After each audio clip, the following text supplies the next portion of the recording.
Hello first year. पिछली class में हमने बेसिक इकोनॉमिक प्रॉब्लम यानी मूलभूत आर्थिक समस्याओं का चैप्टर टॉपिक कंप्लीट किया था। आज हम नया टॉपिक स्टार्ट कर रहे हैं, स्टॉक एवं प्रवाह चर एवं मान्यताएं।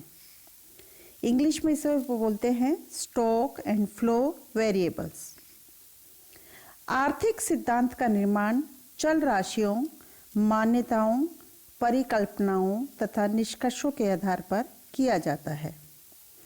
चल राशि या चर से तात्पर्य उस विश्लेषण से है, उस विशेषता से है जो समय, स्थान या स्थिति के साथ साथ विभिन्न संभावित मूल्य ले सके। उदाहरण के लिए किसी वस्तु की मांग किसी देश में 2015 व 2018 में अलग अलग हो सकती है। उसी वस्तु की मांग जयपुर, मुंबई, अहमदाबाद एवं दिल्ली में से एक समय में भिन्न भिन्न हो सकती है। उसी वस्तु की मांग तेजी या मंदी के समय, वेतन दिवस या माह के आखिरी दिन, त्योहारों पे या सामान्य दिन में भी अलग अलग हो सकती है।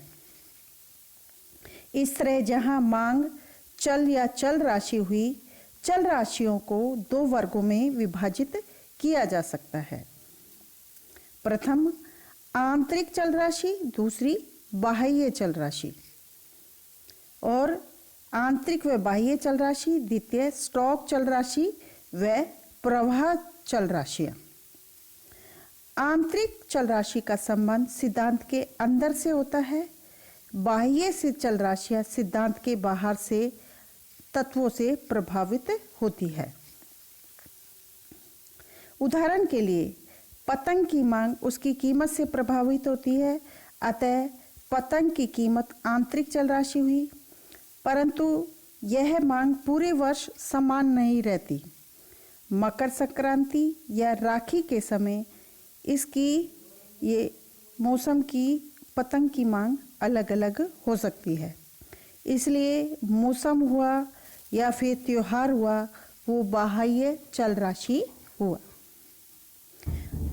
आर्थिक विश्लेषण में स्टॉक चल व प्रवाह चल राशियों का भी काफी महत्व है।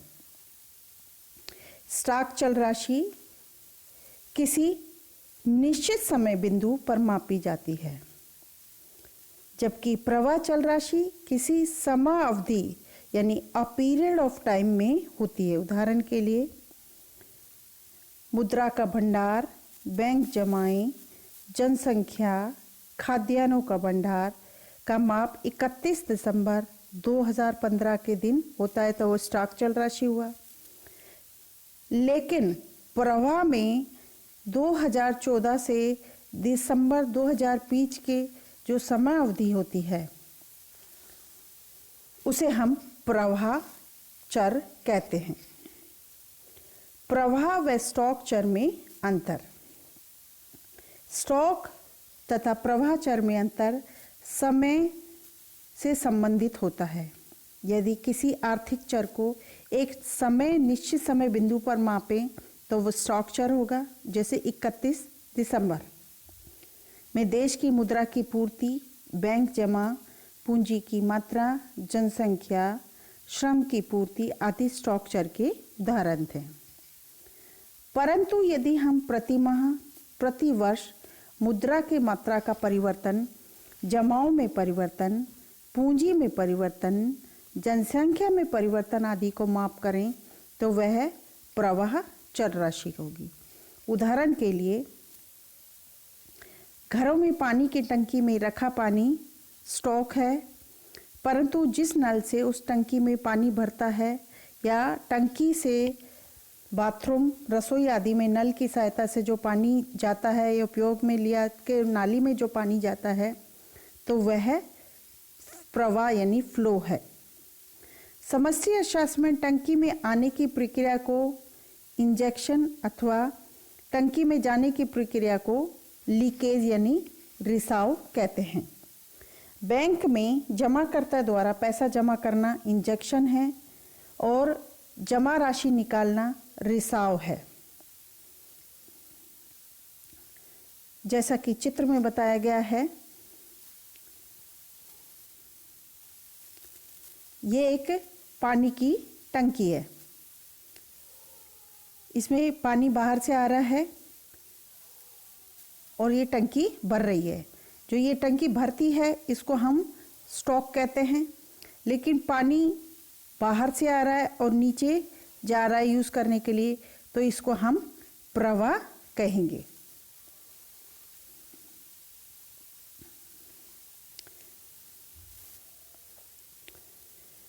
प्रवाह व स्टॉक चर के उदाहरण।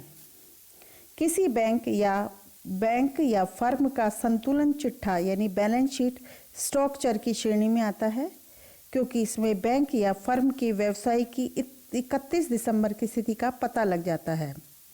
संतुलन चिट्ठा यानी बैलेंस शीट उस अवधि के दौरान परिवर्तन को प्रदर्शित नहीं करता, इसलिए यह प्रवाह चर नहीं है। भारत सरकार द्वारा प्रतिवर्ष आर्थिक समीक्षा प्रकाशित की जाती है। उसमें उस अवधि के दौरान आर्थिक चर में आए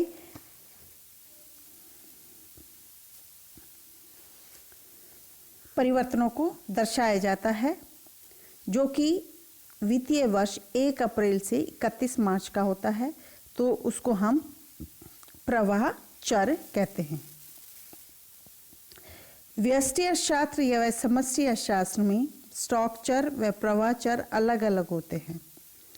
व्यष्टि अर्थशास्त्र में मांग व पूर्ति प्रवाह का द्योतक है और किसी विशेष अवधि या विशेष समय या विशेष दिन बाजार में वस्तु की पूर्ति एक स्टॉक होगी, लेकिन समय अवधि पर हो तो वो प्रवाह कहलाती है। इसमें थोड़ा सा मैं बता दूं, जिन लोगों ने इकोनॉमिक्स नया सब्जेक्ट लिया है, व्यष्टि अर्थशास्त्र और समष्टि अर्थशास्त्र अर्थशास्त्र के ही दो शाखा हैं। व्यष्टि यानी छोटा, जब हम एक व्यक्ति, एक परिवार, एक फर्म के बारे में अध्ययन करते हैं तो उसे हम व्यष्टि अर्थशास्त्र कहते हैं।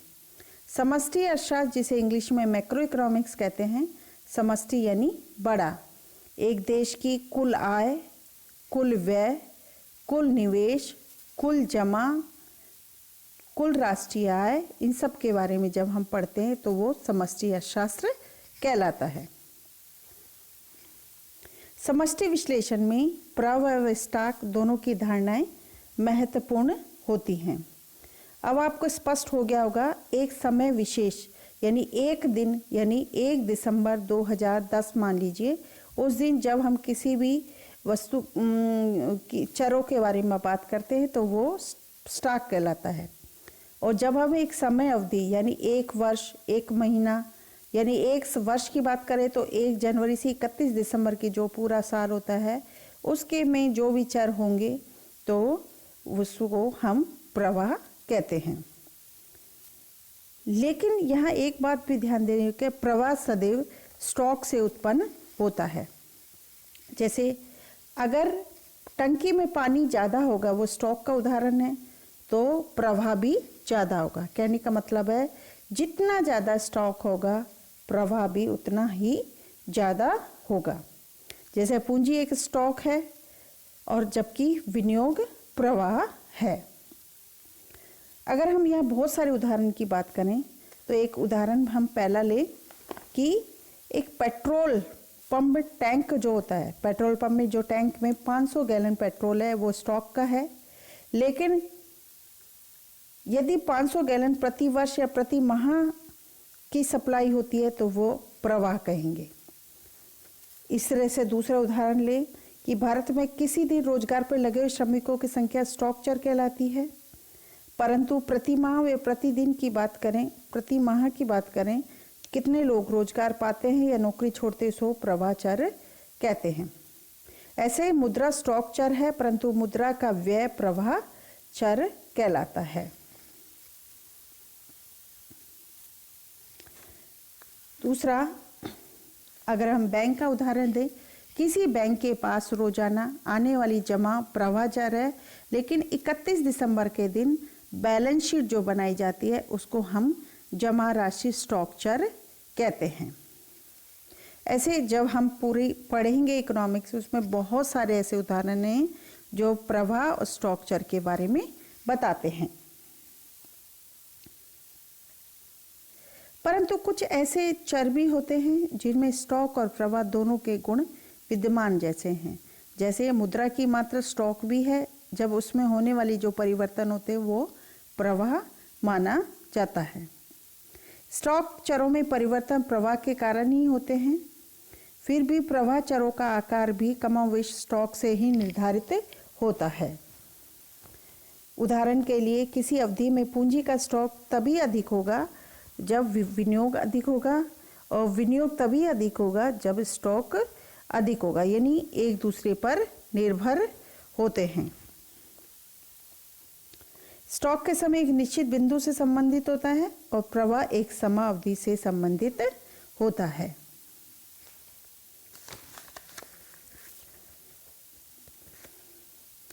यहाँ हम निश्चित अवधि में आय का वृत्ताकार प्रवाह के दो क्षेत्र हैं। पहला है परिवार, दूसरा है व्यावसायिक क्षेत्र।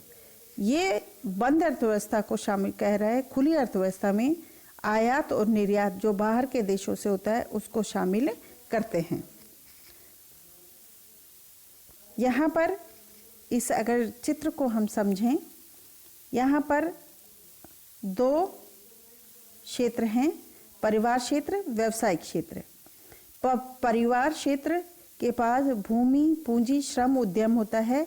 वो किसको बेचता है? वो व्यवसाय को क्षेत्र बेचता है। और व्यवसाय क्षेत्र इसके बदले में परिवार को आय, मजदूरी, लगान, ब्याज देता है। परिवार के पास पैसा आ गया, अब परिवार उस पैसे को खर्च जो व्यवसाय क्षेत्र वस्तुओं व सेवाओं उत्पादित करता है उसमें करता है,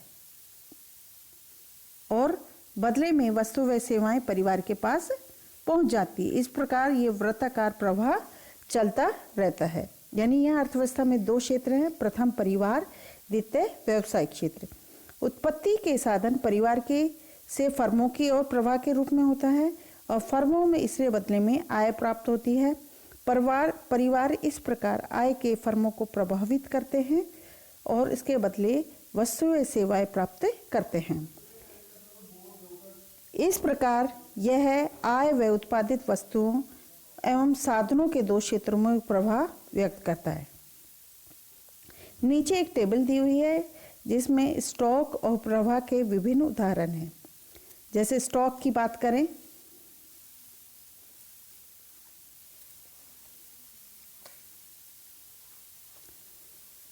दो स्थानों के बीच की दूरी स्टॉक कहलाएगी। किसी वाहन की प्रति घंटा रफ्तार प्रवाह कहलाएगी। एक पानी में टंकी की पानी का स्तर स्टॉक कहलाता है।